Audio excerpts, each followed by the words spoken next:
Throughout history, every culture and age has told stories of hauntings, visitations from beyond the grave. Whatever your beliefs, what cannot be denied is that the living are outnumbered by the dead. The tales you're about to witness are created from first-hand accounts. They portray the experiences of people who had no more reason to believe in ghosts than you. Is it possible that beyond our understanding there exists a darker world?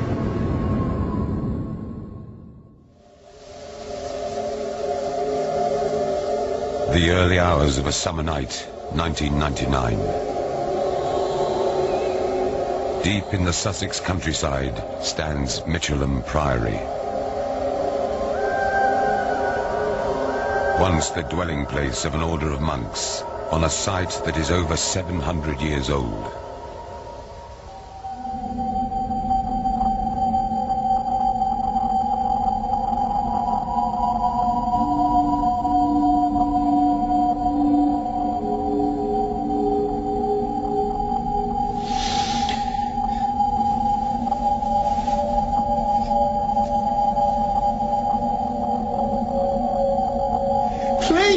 Please, stop! Why don't you leave me alone?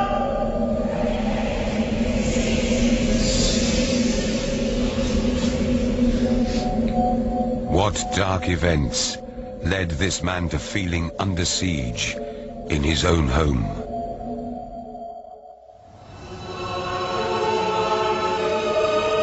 Only 2 weeks earlier, Chris Tuckett had first taken residence at Michelham Priory in his new role as property manager.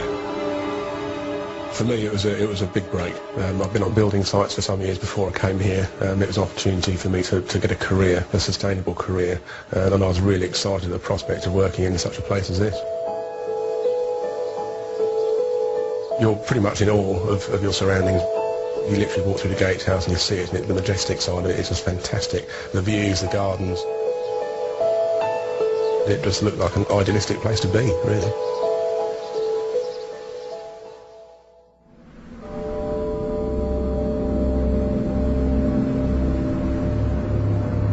Yet, as early as his first night in the building, Chris began to think that perhaps all was not as it seemed.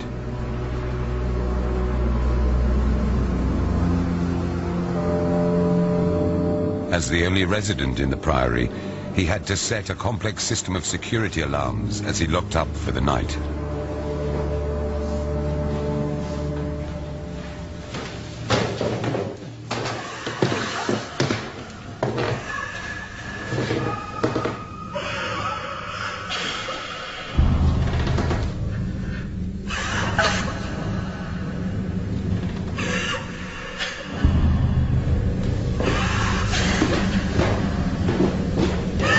Initially, I thought I'd locked someone in.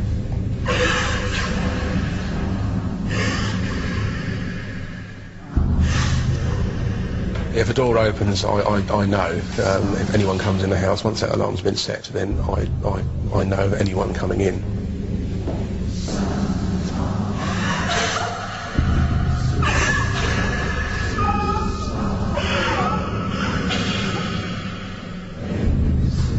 Each time Chris thought he had found the source of the woman crying, he felt the sound came from elsewhere. But after checking every room and alarm, he realized that the house was empty. Although unsettled by the harrowing episode, for Chris, it was merely the beginning of his experiences at the Priory.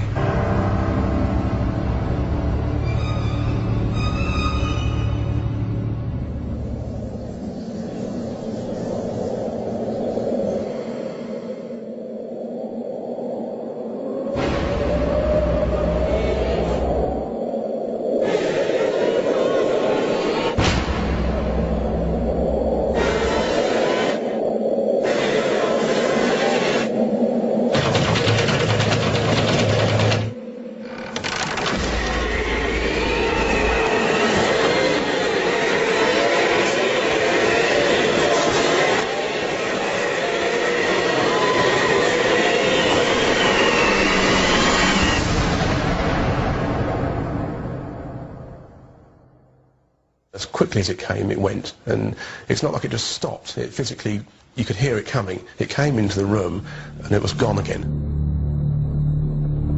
Chris was not the only person to believe that there were strange happenings at Michelham. His predecessor also felt he had been targeted by unseen forces. Outside, it was a beautiful evening. Then also we had this terrific roar, you know, like a train or a plane. And it just got louder and louder, and I went to the window to look out, you know, what is it? And next minute, it just only swooped, came up through the house, through the flat. Wow. Something had gone through the house, and it was gone.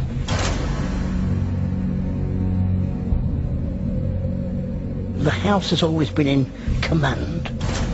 We've got hundreds of years of history, of day-to-day living in this place, like we've got today. Nobody can tell me that there's not a presence at Michelham Priory, because there is. Fred came to believe that whatever resides in the Priory could strike out at anyone trying to settle there. It's no way of saying, we're here. And if things happen in their house, they react by, they don't like it.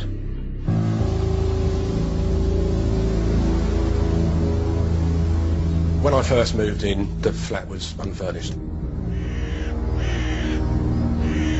Chris decided to turn an empty house into his living quarters.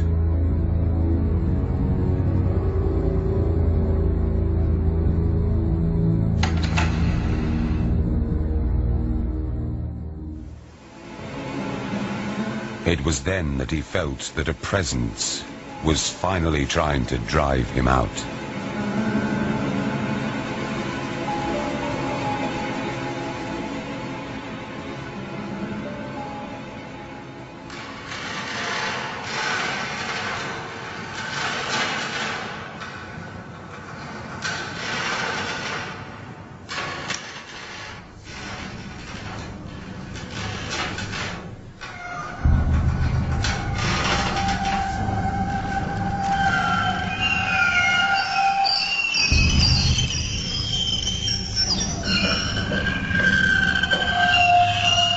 To be perfectly honest with you, I was terrified.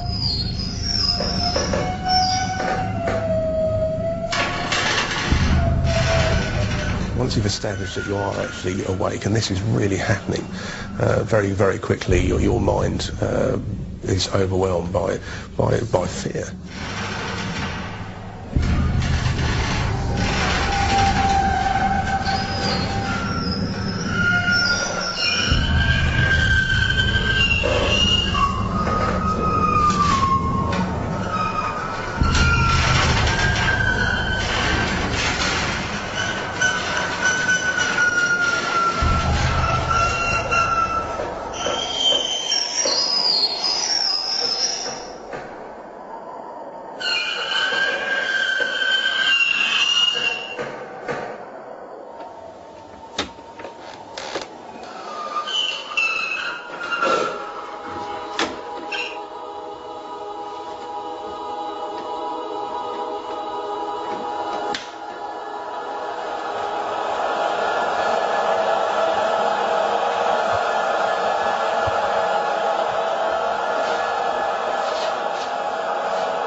The bureau looked like it just moved 2 or 3 feet away from the wall where it's placed.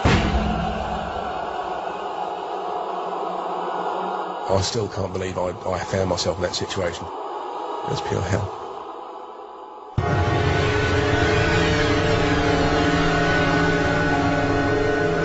Please, stop!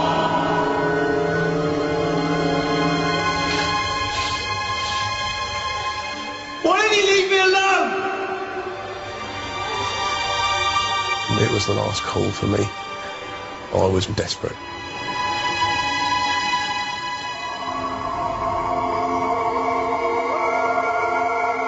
It did wear me down. The only way I could deal with it, and the way I did deal with it in the end, was to sit at the bottom of the stairs of the main house, and I found myself talking to a property, trying to make whoever it is here not feel threatened. And I wasn't going to change anything dramatically or drastically, and actually I was here to try and maintain and look after the place rather than being a threat. If that particular evening hadn't taken place, I'm sure I wouldn't be here now. Since that night, Chris has come to terms with life at the Priory, but he remains forever on his guard. It's a situation where I don't really want to know the ins and outs of whys and the wherefores.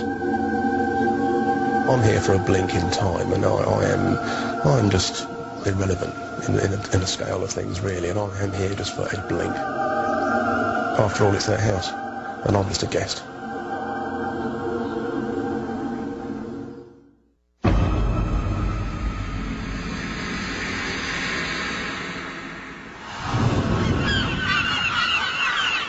Is it perhaps possible that buildings are not mere bricks and mortar, that they can somehow carry the dark traces of an unseen world? The Isle of Wight, 3 miles from mainland Britain, atop a hill in the northern coastal town of Ryde, sits a Victorian building. For decades, residents say they've been terrorized there. Nothing would induce me to go back and live there now. To actually spend the night in a place, I don't really know what we were thinking about, to be honest. I mean, it just frightens the life out of me to think about it. My stomach churns at the thought of what went on there. The building, to me, is alive. It's got evil. I think there's something buried in there.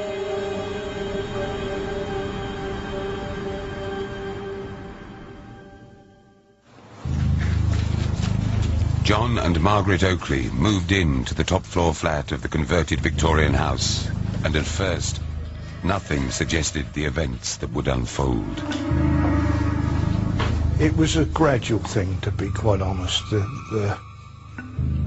It wasn't really until some major situations occurred that I came to realise there was something not quite right. There's something outside yourself that seemed to be there. Something in the darkness that you can't see and you don't know what it is.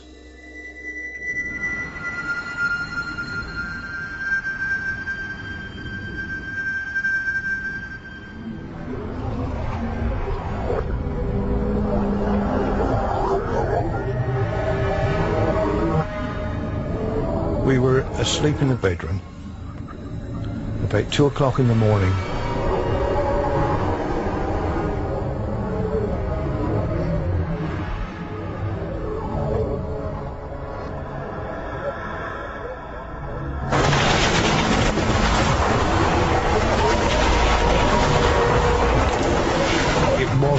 An attack trying to envelop. It was oppressive. I was paralysed with fear. I was frightened to put my hand out of the bed to put the light on, for wondering what I was going to see.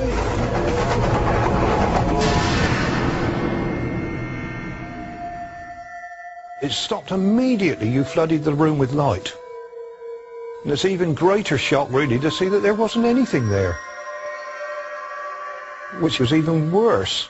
You know, because you can't defend yourself against nothing.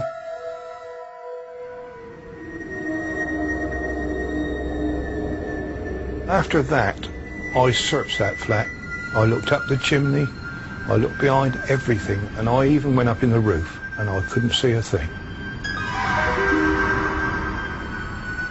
I don't want to go down that road where those wings came from. That was from a very dark place indeed. I knew after that that the force in that building was evil. The whole atmosphere of the place was so bad I didn't want to stay. Days later, the Oakleys fled the flat. Sometime afterwards, Dean and Georgina Rogers became tenants. I don't know what they were. I don't pretend to know what ghosts are. But they were present in that building. And Georgina believes a female presence, began to focus on a particular member of the Rogers family. Everything I did with my son in the flat was being watched by her. It felt like she was present behind me every time I bathed him, every time I dressed him, every time I changed his nappy, every time I... When she entered the room, as soon as she entered the room, whether she opened the door to enter or whether she came through the wall, you would know straight away that she was there. Her presence was better felt than the presence of a living person. When Connor would wake in the night and cry, me and Dean would wait, because sometimes she would go to him and shush him back to sleep, and we would actually hear her over the cot. Shh, shh.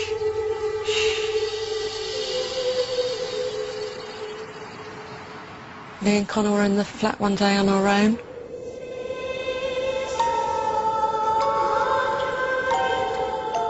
And he was playing up. And I lost my temper with him. I shouted. Something that she regrets.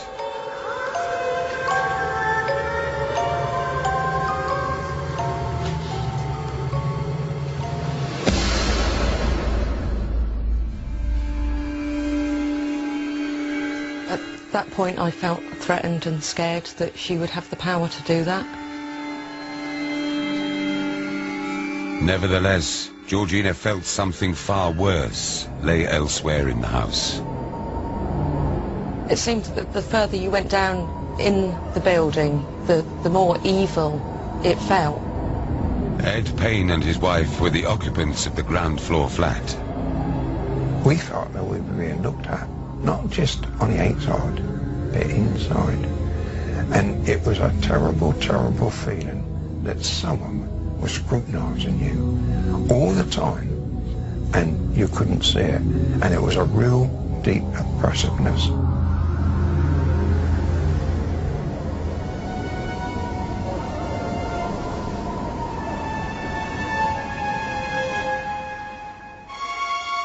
When I put my head on the pillow to go to sleep, I heard a banging noise. And it was though it was coming from an inside wall, someone trying to get out.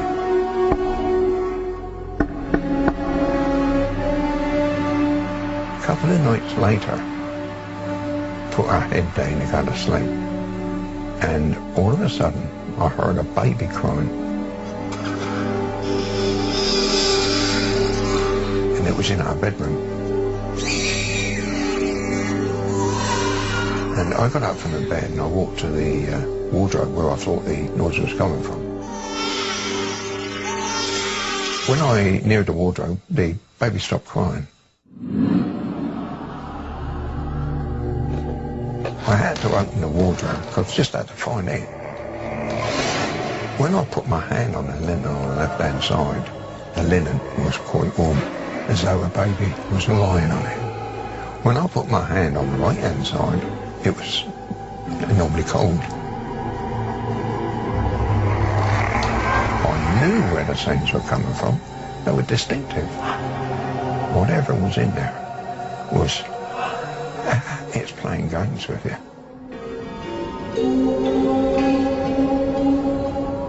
But if something was playing games with him, the games were about to become more terrifying. I went up to the hallway.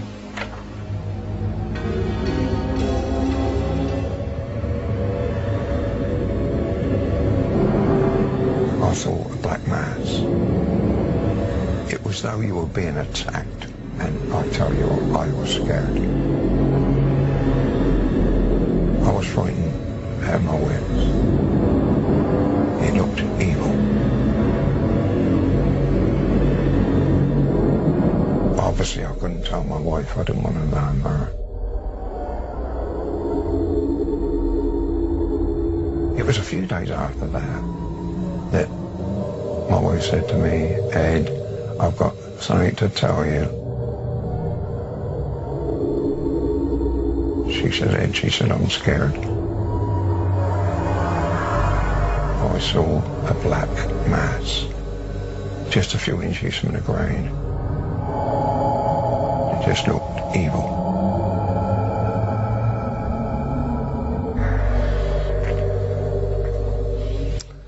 I can't go on.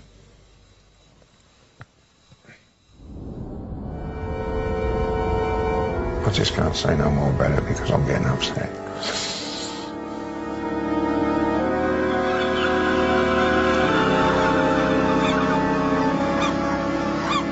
Ed's wife died 4 years later. To this day, he feels her death could be linked to their stay in the house.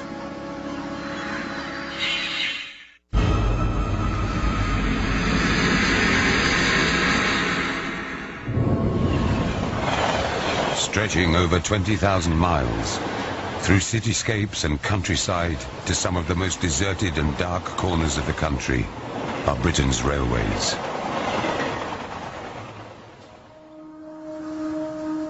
Yet, stories told of this remote, forest-shrouded train crossing at Naworth, Cumbria, suggest it may not be just the living travelling along them. When you're talking to the locals, you discover this fear of going to Naworth at night, and level-minded people saying they would never pass that area at night because of the creepy atmosphere.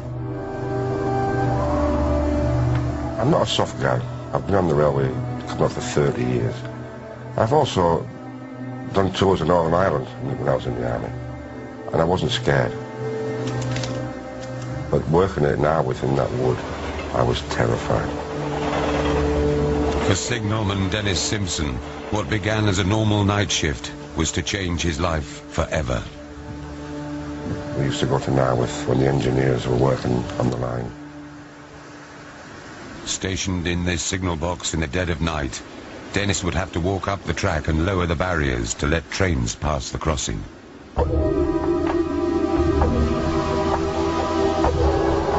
It's like a place in the middle of nowhere. The trees hanging over, wind blowing, and it is very, very, very weary place to go to. There's no lights or nothing. The telephone rang. I answered it. The signalman at Roll said there's a train coming. It's just left me now.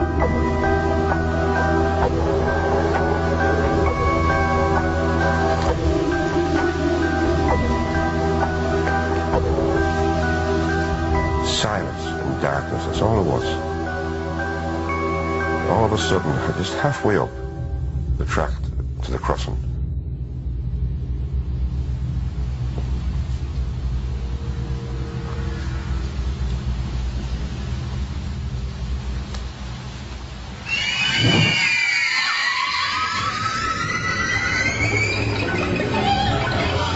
my whole body like tingled, went cold, and I was actually shaking.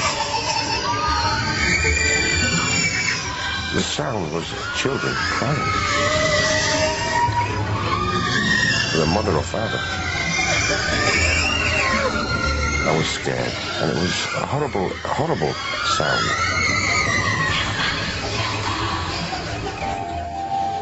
That's when I ran to the crossing to lower the barriers. Terrifying. Terrifying. I actually ran back to the signal box and locked the door. And I had to sit there in that box, and I was hoping there'd be no more trains to save us going back out. Dennis refused to work the crossing again. But he would not be alone in believing that the woods held a dark secret. One night, signalman Colin Metcalf headed to Naworth. I'd heard of rumours of Naworth being spooky in the area, and I took it just to be as nonsense until the night I actually drove down. Rather than wait in the signal box surrounded by forest, Colin parked his car at the crossing, waiting for the trains to come.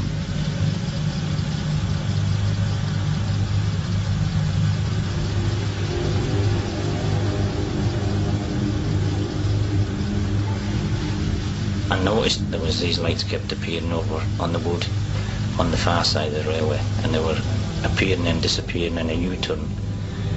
And I was trying to fathom out actually what the lights were for.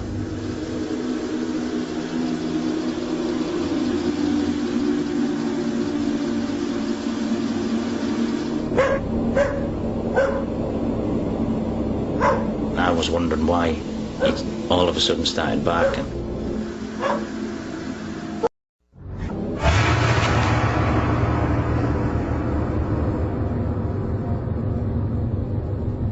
I was sitting with fear then.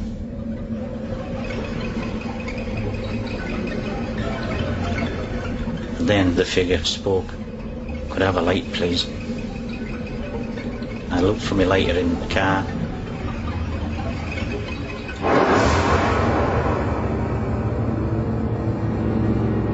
Figure there at all. It disappeared.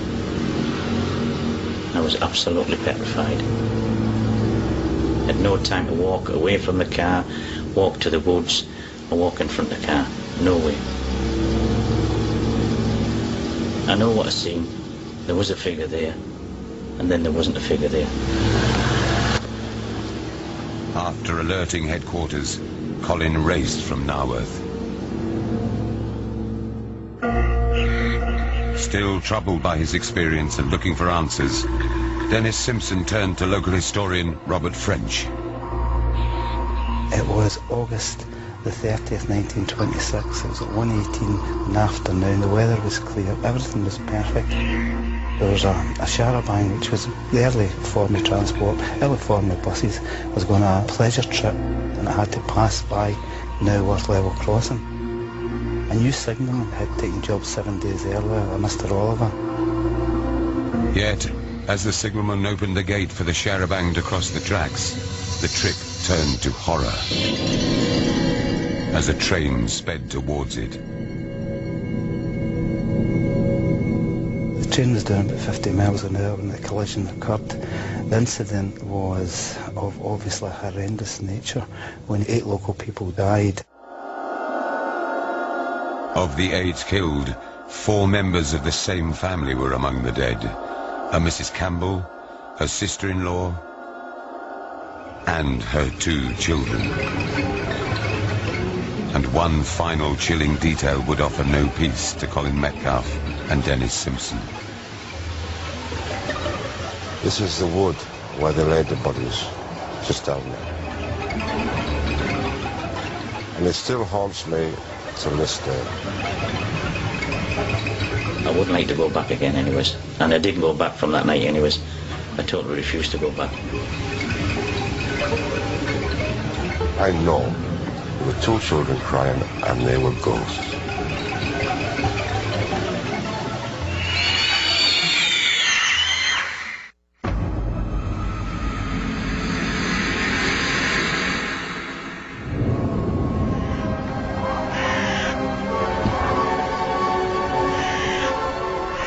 Flintshire, northeast Wales.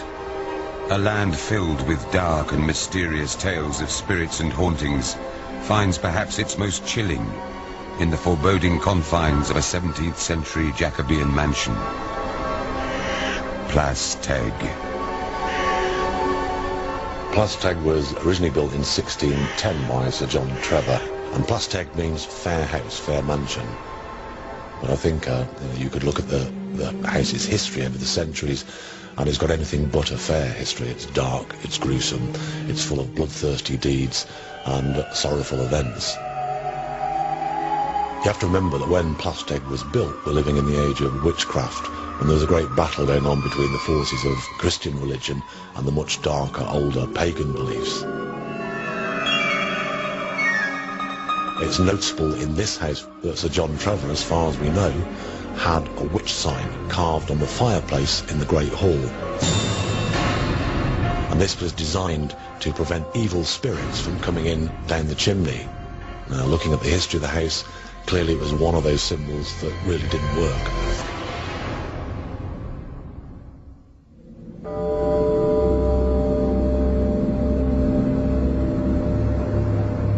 Yet, for one man, unaware of the house's history, the offer of lodging in Plas Teg with the mansion owner while he did some work there was one he found too tempting to resist.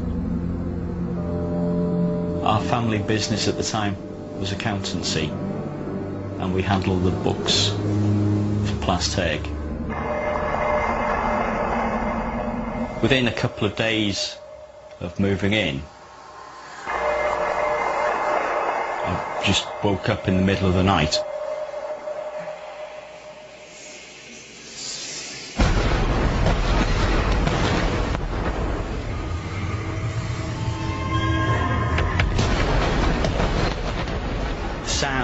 Was as if 20 or 30 people were stamping, thundering up and down on the floor above. It's just shock and great confusion. I mean, I knew there was just the two of us there in the house. But within a matter of days, Mark would become convinced that it was not just he and the owner that walked the mansion.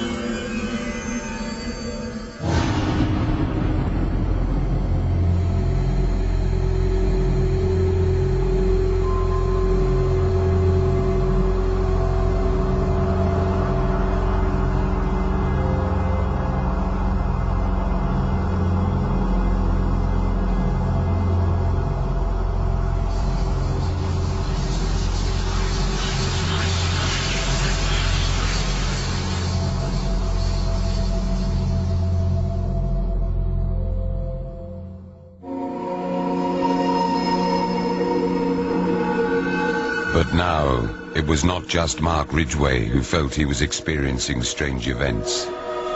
They were also reported on the road outside the mansion. I worked the area around Plasteg Hall for about 15 years, and on a regular basis I used to get telephone calls and calls at the police station saying there was a woman walking along the dual carriageway near Plasteg. I found it strange that every time I went there I couldn't find anything. I recall one instance where a young lady reported having struck a pedestrian on the road outside Plasteg Hall, which resulted in the force sending out a helicopter and a search dog to look for a casualty. The driver claimed that after she hit the woman pedestrian, she could see no sign of the victim. The police, with a helicopter team surveying the road and nearby fields, could also find no trace.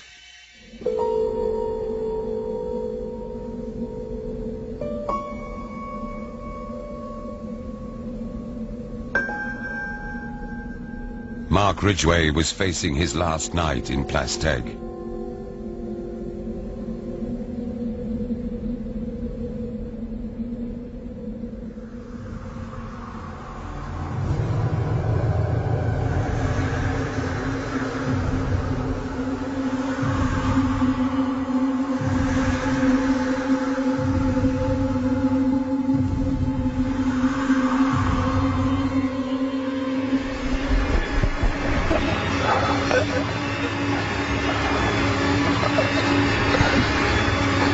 It felt as if somebody's face was right in my face.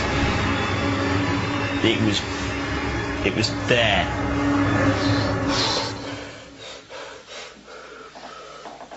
Mark left the mansion, never to return.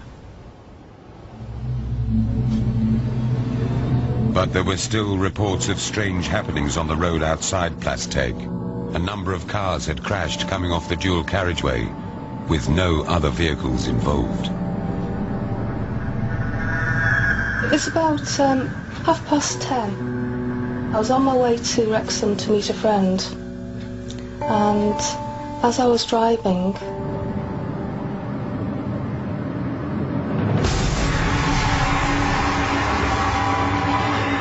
hit the brakes and skidded the car. It was like a thud, and I just sat there, absolutely petrified.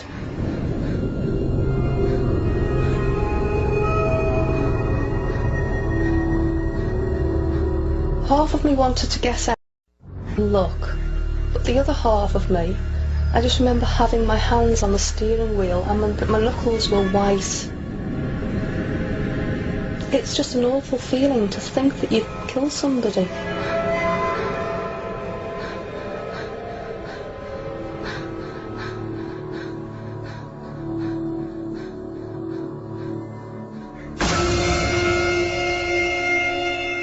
The police officer knocked on my window. He asked me was I alright, and I said no, I wasn't.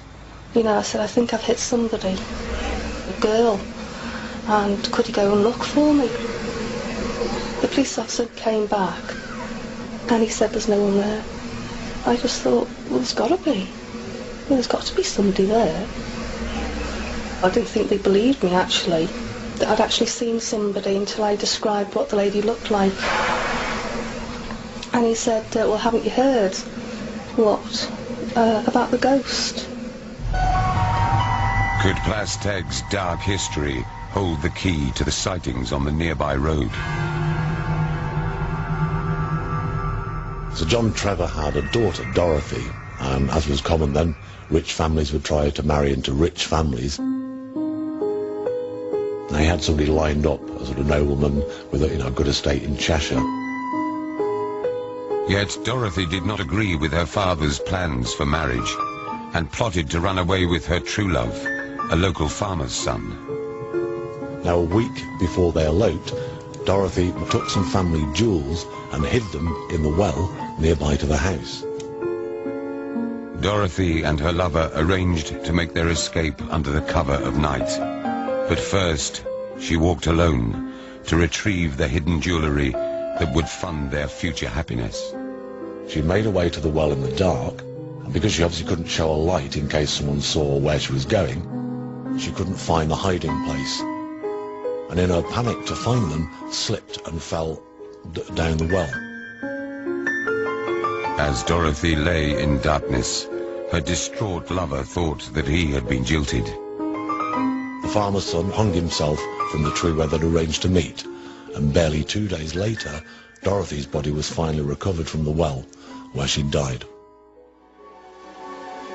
Does local folklore offer too convenient an explanation that the figure seen by drivers is the ghost of the tragic daughter? Perhaps. But consider this, the route that would have reunited the lovers cuts across the road.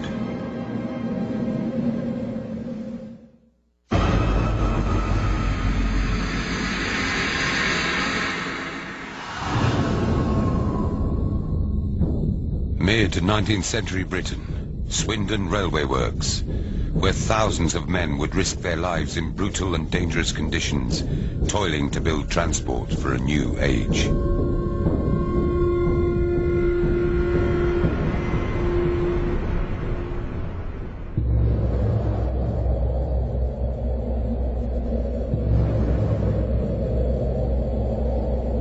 It's hammer shops, such things as that, you know. Rolling mills, all the red hot steel coming round. There's shunting going on, and people got crushed with the shunting, or injured, maimed. Oh, it's a dangerous place to work in. So many people got killed on this railway workshops. When the works closed in 1986, security men were stationed to patrol the vast semi-derelict site. I used to go around to do the rounds, you have with a hand torch. You're walking round and the building is breathing and you hear the creak, the cracks going on, and it's spooky. Ghostly, very haunted place. There was one place I used to hate going in, and that was Nine Shop. I always thought there was something there.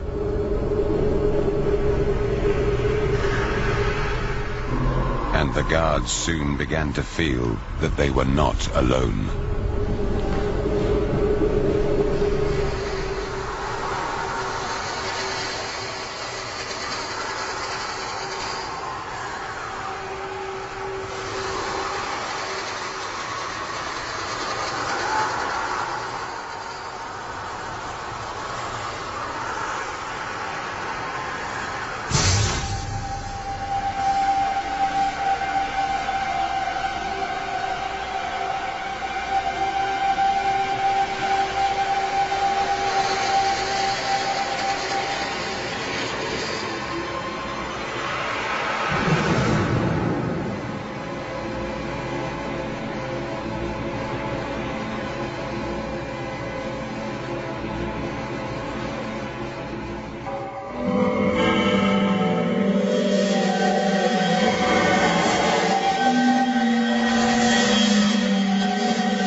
just seemed to disappear right in front of their eyes. Nothing there at all.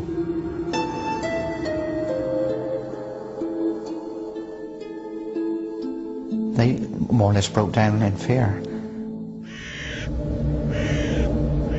After the apparent disappearance of the figure, many guards were too fearful to work the site. We had blokes come on the job and we took them round and showed them what to do, but as soon as they had to go on their own, that was it, they come off the job. They just said, well, we don't want that, it's too frightening. One bloke, I always remember, he went out for an hour and he come back, he said, that's it, he went home and finished. He just couldn't stand it, he was frightened.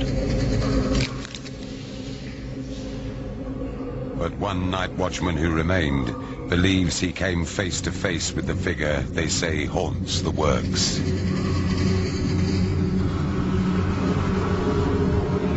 I couldn't tell you that this night was any particular, in any way different to any other night.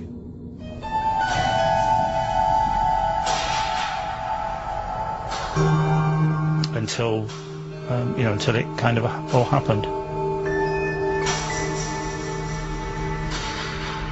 I was coming towards the end of that patrol.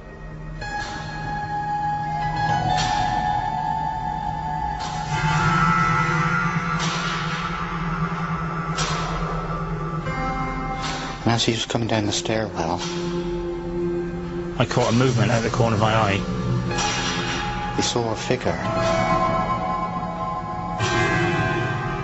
This figure was looking into the inside of this clock.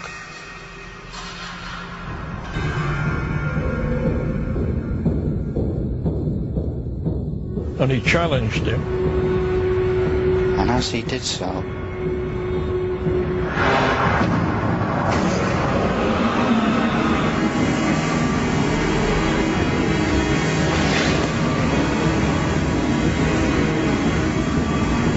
it wasn't even as though he vanished, he just suddenly wasn't there anymore.